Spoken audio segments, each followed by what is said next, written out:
Welcome back. आज की इस वीडियो में हम सीखेंगे सबसे पहले टारगेट एट्रीब्यूट क्या होते हैं।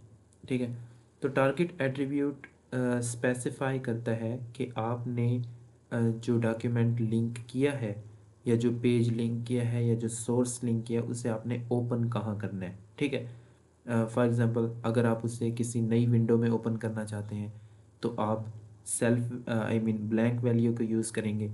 और अगर आप उसे उसी विंडो में ओपन करना चाहते हैं, आई मीन अपने पेज आपका जो पेज है वो रिप्लेस हो जाए और जो लिंक्ड सोर्स है वो ओपन हो जाए, तो आप बाय डिफ़ॉल्ट भी यही होता है, लेकिन अगर आप सेल्फ वैल्यू को जो है वो यूज़ करें तो इस तरह आप जो है रिज़ल्ट ले सकते हैं। So let me show you a real example. तो टारगेट एट्रीब्यूट को यूज़ कैसे करना है, सबसे पहले आपने एंकर टैग लगाना है and then F as an attribute. और यहाँ पर फॉर एग्जांपल हम लिखते हैं अबाउट डॉट, मैं यहाँ पर टारगेट सेट करता हूँ और टारगेट में मैं लिख देता हूँ ब्लैंक। जैसे ही मैं टारगेट यहाँ पर लिखता हूँ, मैं लिखता हूँ कि अबाउट अस। अब ये जब भी यूज़र जो है वो इस लिंक पर क्लिक करेगा तो ये एक नई विंडो में ओपन हो जाएगा। ये लिंक जो है वो एक नई विंडो में ओपन होगा और हमारा पेज जो है वो बंद नहीं होगा, वो उसी तरह रहेगा। इसका फ़ायदा क्या होता है कि हमारे पेज पर यूज़र जो है वो रहता है और वो दूसरे पेज को भी विज़िट कर लेता है, हमारा पेज भी नहीं छोड़ता जब हम ब्लैंक वैल्यू यूज़ करते हैं। अगर मैं ब्लैंक की बजाय यहाँ पर सेल्फ लगाता हूँ, इसका मतलब है कि जब भी यूज़र इस लिंक पर क्लिक करेगा तो हमारा पेज जो है, यानी कि वो होम पेज पर है ना इस वक्त, तो वो रिप्लेस हो जाएगा और अबाउट अस पेज जो है वो इसी विंडो में ओपन हो जाएगा, वो हमारा पेज छोड़ देगा। तो अगर मैं सेल्फ के बजाय यहाँ पर फॉर एग्ज़ाम्पल मैं लगाता हूँ टॉप, अगर मैं टॉप वैल्यू यूज़ करता हूँ तो ये जो लिंक है वो विंडो की जो है वो फुल बॉडी में ओपन हो जाएगा। ठीक है, और अगर मैं अंडरस्कोर पेरेंट लगाता हूँ, इसका मतलब है कि ये जो लिंक है वो पेरेंट फ्रेम में ओपन होगा। इस तरह जो है वो टारगेट वैल्यूज़ जो है आप यूज़ करके अपने लिंक को जो है वो डिफ़ाइन कर सकते हैं कि आपका लिंक जो है वो इसी पेज में ओपन होना चाहिए या किसी आई मीन दूसरे टैब में ओपन होना चाहिए। ठीक, उसके बाद आते हैं हमारे पास टाइटल एट्रीब्यूट। अब टाइटल एट्रीब्यूट क्या होता है, देखें ये फॉर एग्जांपल आप एक एंकर टैग लगाते हैं और उसके बाद आप H ref I mean hyper text reference as an attribute, और यहाँ पर आप लिखते हैं contact dot H T M L. ठीक है, उसके बाद आप title as an attribute I mean यहाँ पर टाइटल आप सेट करते हैं और यहाँ पर आप लिख देते हैं कि विजिट आवर कॉन्टैक्ट पेज। सबसे पहले हम यहाँ पर जो है वो बी आर टैग यूज़ करें और उसके बाद आप लिखते हैं, इसको क्लोज करके यहाँ पर आप लिख देते हैं फॉर एग्जांपल कॉन्टैक्ट पेज।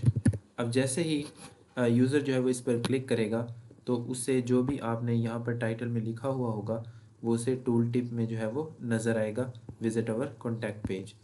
ठीक है, तो इस तरह जो है आप लिंक में टाइटल एट्रीब्यूट को यूज़ करके उसमें जो है वो अपना पहले से ही टूल टिप जो है डिज़ाइन कर सकते हैं कि यूज़र जब भी हमारे पेज हमारे लिंक पर जो है वो होवर करे तो उससे क्या नज़र आए, कि एक्चुअली में वो जब इस लिंक पर क्लिक करेगा तो उसे क्या देखने को मिलेगा। ठीक है, इसके बाद हम चलते हैं linking to a specific parts of a page.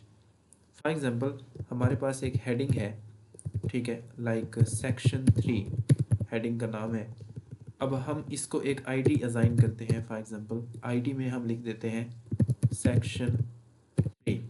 ठीक है, अब पेज जो है वो बहुत बड़ा है और ये जो सेक्शन 3 है ये सबसे एंड में आती है।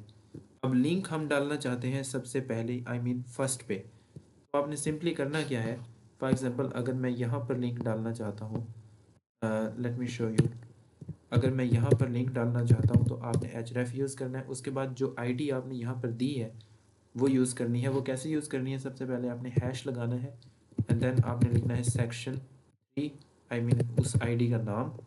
ठीक है, उसके बाद आपने उसको क्लोज करना है और यहाँ पर लिखना है जंप टू सेक्शन। जैसे यूज़र सेक्शन 3 पर क्लिक करेगा तो वो इस हेडिंग वाली जगह पर आ जाएगा। ठीक है, इसको कहते हैं नेविगेशन। आई मीन यहाँ इस तरह जो है वो आप नेविगेशन जो है वो डाल सकते हैं। चलिए जी, अब हमारी जो नेक्स्ट है वो है डाउनलोडेबल लिंक्स। डाउनलोडेबल लिंक्स कैसे बनाने हैं? फॉर एग्जांपल आपका जो लिंक है, आप ब्राउज़र को बताना चाहते हैं कि यहाँ पर जब यूज़र क्लिक करे तो उससे जो है वो पीडीएफ जो है उसका डाउनलोड हो जाए। तो वो कैसे करना है? सिंपली आपने यहाँ पर लिखना है लाइक डॉक्यूमेंट डॉट पीडीएफ। उसके बाद आपने यहाँ पर download as an attribute use करना है और इसको जो है वो क्लोज करके आगे आपने लिखना है डाउनलोड पीडीएफ। अब जैसे यूज़र इस पर क्लिक करेगा तो ब्राउज़र जो है वो उसको अलाउ कर देगा कि वो पीडीएफ जो है वो डाउनलोड कर सकता है। डाउनलोड एट्रीब्यूट में आप जो है वो फाइल नेम भी सजेस्ट कर सकते हैं। फॉर एग्जांपल यहाँ पर आप एंकर टैग डालें और href एज एन एट्रीब्यूट यहाँ पर लिख दें लाइक रिपोर्ट 2026.pdf। ठीक है, उसके बाद आप डाउनलोड एज एन एट्रीब्यूट लगाएं और उसके आगे लिख दें कि ये जो है वो annual report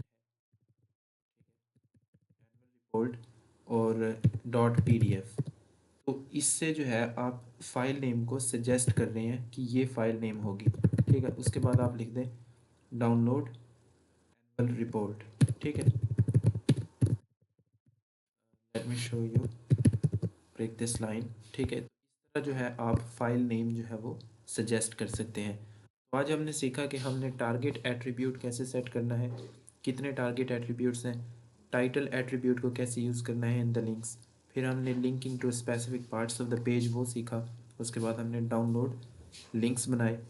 and in the upcoming video we are going to learn more about how to add some style to the जैसे कि हमने पहले भी अपने जो है वो पेज में आई मीन बटन में जो है बटन को लिंक बनाया और उसमें डिफरेंट तरह के स्टाइल्स जो है वो हमने ऐड किए। तो आई थिंक इस लिंक्स का HTML लिंक्स का जो कंटेंट है वो यहाँ पर क्लोज होता है। सो what left behind. Thank you so much for watching this video. I hope this comprehensive guide to HTML links has been helpful.